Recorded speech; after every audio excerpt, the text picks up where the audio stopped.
शोभा एक छोटे गांव में रहती थी और उसका गुस्सा मशहूर था। छोटी छोटी बातों पर वह भड़क उठती थी। कभी रसोई में नमक कम तो कभी बच्चों का शोर। उसकी आवाज इतनी तेज थी कि लोग दूर से ही रास्ता बदल लेते थे। गांव के लोग उसे ज्वालामुखी कहते थे। उसके गुस्से के किस्से हर जगह थे। कभी सब्जी वाले से झगड़ा, कभी दूध वाले को डांट। धीरे धीरे उसका गुस्सा उसकी पहचान बन गया। वह भूल गई थी कि प्यार और शांति से भी दुनिया जीती जा सकती है। शोभा के गुस्से का सबसे बुरा असर उसके परिवार पर ही पड़ा। उसका पति चुपचाप सब सहता, बच्चे उससे डरते और घर में हमेशा तनाव बना रहता। पड़ोसी भी उससे कतराने लगे। कोई त्योहार या खुशी का मौका भी फीका पड़ जाता। बच्चों को ताने सुनने पड़ते। गुस्सैल औरत के बच्चे आ गए और वे चुपचाप रहना सीख गए। रिश्तेदारों का आना जाना भी अब बंद हो गया। शोभा का घर अब डर और चुप्पी से भरा था, जहां सिर्फ उसकी चिल्लाने की आवाज गूंजती थी। जब गुस्सा उतरता, शोभा को पछतावा होता। उस समय उसे अपने किए और कहे पर गहरा अफसोस होता। वह सोचती, काश उसने अपने शब्दों को काबू में रखा होता, काश उसने अपने गुस्से को रोक लिया होता।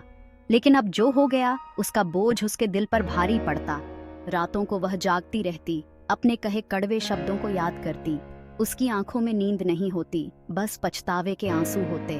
हर रात उसे अपने परिवार के चेहरे याद आते, उनकी चुप्पी, उनकी उदासी और वह दर्द जो उसके गुस्से ने दिया। वह सोचती, क्या वह कभी बदल पाएगी? वह खुद से वादा करती कि अब गुस्सा नहीं करेगी, कि अब वह अपने आप पर काबू रखेगी। वह आईने में खुद को देखती और कहती, अब और नहीं। लेकिन छोटी सी बात पर फिर वही ज्वालामुखी बन जाती। उसका गुस्सा पल भर में फूट पड़ता और फिर वही पछतावा, वही अकेलापन। उसे लगता था कि गुस्सा उसके अंदर एक राक्षस है जिससे वह छुटकारा नहीं पा सकती। ये राक्षस हर बार उसके अच्छे इरादों को हरा देता। वह खुद को कमजोर महसूस करती, जैसे उसकी अपनी भावनाएं ही उसकी सबसे बड़ी दुश्मन बन गई हों। वह चाहकर भी खुद को बदल नहीं पा रही थी।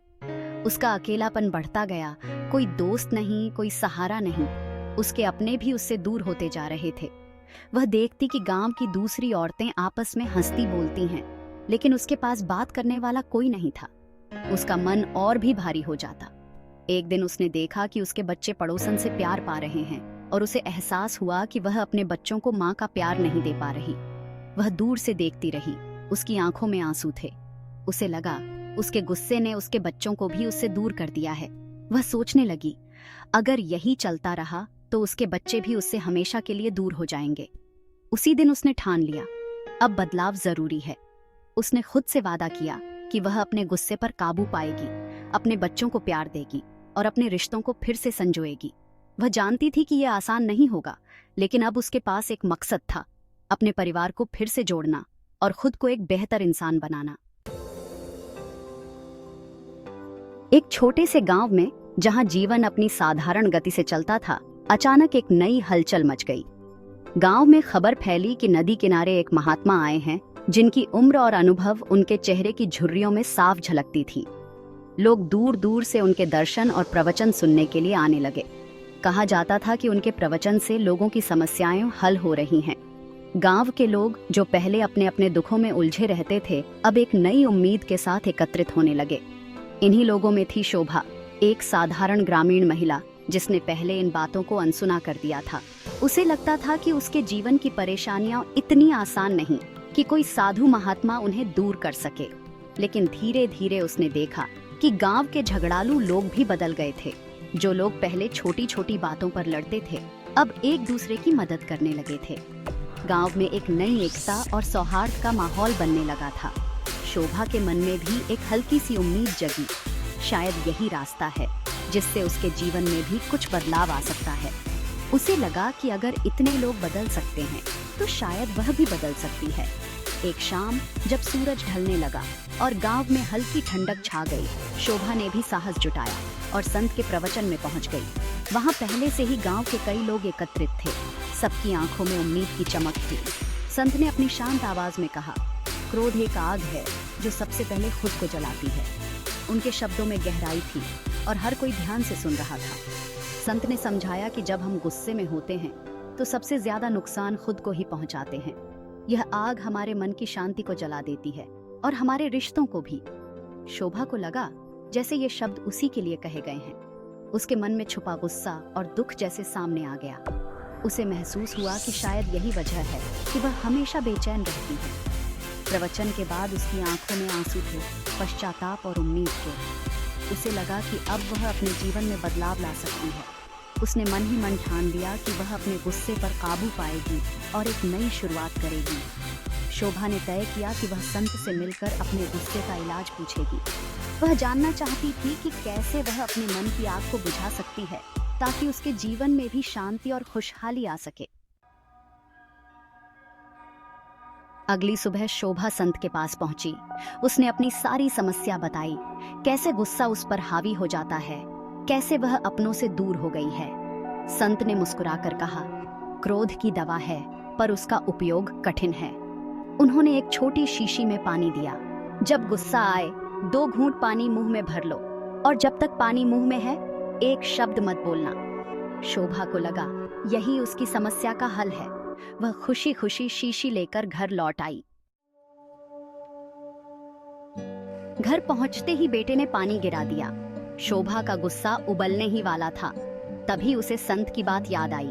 उसने शीशी से पानी मुंह में भर लिया और चुप रही। कुछ मिनटों में उसका गुस्सा शांत हो गया।